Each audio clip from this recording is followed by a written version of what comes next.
Vertu nú hjartanlega sæl og blessuð.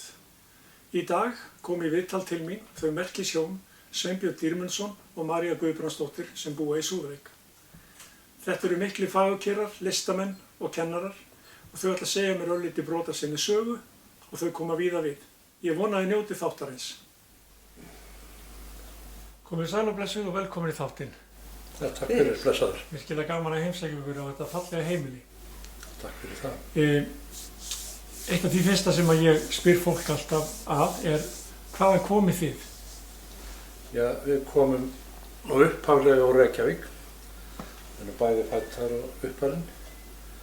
En síðan 1973 þá höfum við verið á landsbyggðinni, búið á landsbyggðinni og nokkuð víða. En við komum hingað frá Ólafsvík, þar sem við bjuggum síðast í 9 ár, í rétt. Já, kenndum þar. Kenndum þar, já. Og voruð þið þá í grunnskólanum eða? Við vorum þar í grunnskólanum og sem sagt við erum kennarar bæði og höfum verið í þessu starfi svo til alla þennan tíma. Alla þennan tíma, já. Og hvenær komið þið svo til Súðavíkur? Það var 2010. 1. júlí. Já. Í mikilli rigningu. Já. En svo batnaði veðrið. Já. Við reyndar vorum búin að kaupa þessa íbúð ári áður. Leigðum hana út. Vorum búin að leita húsnæði ansi víða á Vestfjörðum. Ákveðin í að koma aftur vestur. Já. Og hér erum við. Okay. Og svona því til skýringar að koma aftur vestur þá hefum við svona lengst af í okkar kennsluferli kennt á Vestfjörðum. Á Vestfjörðum, já. Á Suðureyri í nokkuð mörg ár, veginn 8 minni mig. Já. Nú síðan höfum við kennt á Hólmavík, vorum þar í 5 ár og svo á Bíldudal vorum við einnig. Já, akkurat. Þannig að svona stór hluti af okkar kennsluferli og búsetu hefur verið á Vestfjörðum. Og þú ert að kenna núna við grunnskólan? Ég kenni við grunnskólan, já, svona hlutastarf. En fyrir 3 árum þá komst ég á eftirlaun. Eftir langa kennslu, var búinn að vinna mér það inn. Að hluta, eftirlaun hluta og kenni hérna hlutastarf en Maja, hún kennir ekki lengur. Nú ég bara hætt af heilsufarsástæðum. Já. En þú ert að gera annað í dag? Já. Þú ert listamaður? Ég er svona áhuga málari meira. Ég held að sé nú ekki allir sammála því sem að sjá listsköpun þína. Það er frábær. Takk fyrir það. Þú ert að vinna í mörg form? Já.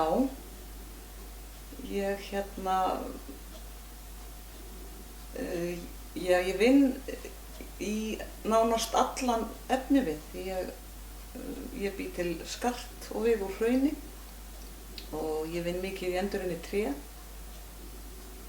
hluti og myndir líka og svo striga og reyni kannski að hafa það sem ég er að gera öðruvísi. Öll mín form og allt sem hann sagar fyrir mig, það teikna ég upp sjálf. Já. Og það er kannski pínulítill húmor í því sem ég er að gera. Já. Mörgum. Ok. Og Sveinbjörn, þú ert að vinna líka að list? Já, það má segja það. Fyrir svona nokkuð mörgum árum og þá datt ég inn í það að verða smíðakennari. Eitthvað sem var aldrei í kortunum. En ég datt inn í það og hafði mjög gaman að því og hef verið smíðakennari svona einnig meira og minna. Kennt reyndar bókleg fög líka og gerir það þetta í dag. Og ég hef svona verið að fást við rennibekk, rennarhluti svona dálítið. Já. Og síðan hef ég verið að saga út svona eitt og annað sem að Maja svo málar og klárar. Þannig að þið vinnið saman? Já, við gerum það, það er mikið náskap. Já, við höfum alltaf unnið saman bæði í kennslu og handverkinu líka. Alltaf unnið saman, sama vinnustað, sama vinnustöðum, já. Og þið hafið verið að bæða selja og sýna ykkar list, eða ekki? Meira kannski að sýna en selja. Við höfum lítið reynt að koma okkur á framfæri. Já, svona freka lítið sko, þetta náttúrulega kannski takmarkaður markaður hérna fyrir vestan en þá reynir maður svona að hafa upp í kostnað. Maður þarf að kaupa efni við og það kostar allt. Jú, þetta reynir maður það en það engin stór velta. Þar á bakvið sko. Nei, maður feginn maður nær inn fyrir nýjum litum og striga og silfri í skartið og svona.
Við hugsaði ykkur að eitthvað á næsta ári að fara eitthvað, sýna eitthvað? Við hugsum nú yfirleitt ekki mjög langt fram í tímann. Nei. En einhvern veginn, já, okkur langar að koma okkur meira framfæri og þá helst hér fyrir vestan. Okkar heima. Já, það er svona erfiðar held ég að komast að til að sýna til dæmis málverk eða myndir og annað slíkt í Reykjavík. Það er svona, við erum aðeins svona reynt að hlera það svona, það er ekkert hlaupið að því sko. En Maja hefur sýnt í náttúrulega hérna hér og Ísafirði og Ólafsvík og Hellisandi. Já, og te og kaffi fyrir mörgum árum. Þetta er te og kaffi í Reykjavík. Og já, það er svona helstu svona staðirnir. Já, en Sveinbjörn, þú hefur verið að fást með tónlist líka í gegnum tíðina? Jú, ég hef búinn að vera í tónlist svona, á þess að vera nokkur afreksmaður á því sviði, alveg frá því ég var bara krakki. Og 1962-63 sko, þá var ég að læra harmoniku hjá Karli Jónathansinni þegar að allt í einu skall yfir það sem kallað var Bítlaæði. Og þá þótti harmonikan ekki vera svona mjög cool en nýttiskulegt hljóðfæri. Akkurat. Þannig ég lagði henni, sé nú eftir því sjálfur sér nú í dag en ég bassa gítar í fermingargjöf og hef svona alla tíð síðan, alveg 64 og 65, verið að aðast í svona músík, að spila svona með svona staðarhljómsveitum þar sem ég hef búið eitthvað í Reykjavík, meðan ég var unglingur alveg fram til 18-19 aldurs, en svo út á landi svona með hljómsveitum svona á þeim stöðum sem ég hef búið, svona meira og minna í seinni tíð, en gríp fagnandi hverju tækifæri sem gefst. Já, þú ert mjög liðtækur bassaleikari, ég get vitnað það. Já, takk fyrir það. Og þið eru nýkomið frá Manchester. Já. Það er fróðlegt að heyra hvað þið voruð að gera þar. Já, það er kannski smá formáli, skal reyna að hafa stuttan. En ég hef gegnum tíðina kennt sögu sko, í skólanum og hef áhuga á sögu. svona mannkynssögu og fólki og hinn og þessu. Og hér á árum áður og þá, þegar við vorum í Reykjavík unglingar, þá fórum við gjarnan á tónleika þegar komið hljómsveitir, ekki síst eftir þetta áðurnefnda Bítlaæði brast á, að þá komu hljómsveitir frá Bretlandi til Reykjavíkur og við fórum svona á tónleika þar og höfum gaman af því og áhuga á tónlist og öllu slíku. Og svo seinna mér að þá svona, á síðustu árum þá fór ég svona fór að skoða þetta eftir að interneti kom og svona, þá var þetta allt auðveldara. Þá fór ég að skoða svona, hvar eru þessir menn, hvar eru þessir tónlistamenn, eða svona sérstaklega áhuga þeim. Og við svona vorum að skoða gömul myndbönd. Já, og sýna dætrunum líka til að þær gætu fylgst með þeirri sögu. Já, og hvernig þetta hefur breyst, sko, sem náttúrulega þykir hallærislegt af því sem það voru að gera þá, sko, þó að músíki væri fín, sko. Ég fór að hugsa hvar eru þessi menn núna? Og maður komst á netið og sumir eru látnir, aðrir ekki, eru hættir, en svo eru aðrir jafnvel ennþá að spila. Svo ég fór svona að þreifa fyrir mér hvort að verða hvort í samband við þessa menn. Og það tókst. Þannig að við eignuðumst þarna kunningja og vini út í Manchester. Það eru gamlir hljómsveitarmenn sem við höfum heimsókn. Við erum búin að fara tvisvar og höfum ákaflega gaman að því. Manchester er skemmtileg borg og svo ekki síst líka hitta þetta fólk. Og eru þetta menn úr frægum hljómsveitum fyrir tíma? Já, svona misfrægum kannski. Þetta fyrst komast ég í samband við Derek Quinn, hann var gítarleikari í hljómsveit sem hét Freddie and the Dreamers. Já. Var ekki kannski átakanlega vinsæl hér á landi, náði nokkrum vinsældum í Bretlandi og voru alveg fram til 70. Og í gegnum hann þá kynntist við öðrum, John Mepham sem er gamall hljómsveitarmaður, var meðal hans í hljómsveit með Graham Nash til dæmis og fleirum á sinni tíð. Og svo höfðu þetta aðeins þróast, fleiri hafa komið til sögunar og nú síðast, núna í september þá hittum við fleiri eins og til dæmis Eric Haydock sem er upprunalegur bassaleikari við Hollies. Já, já. Og við börðum hann augum í Háskólabíó 1966 og það var gaman að hitta hann og rifja upp þá ferð.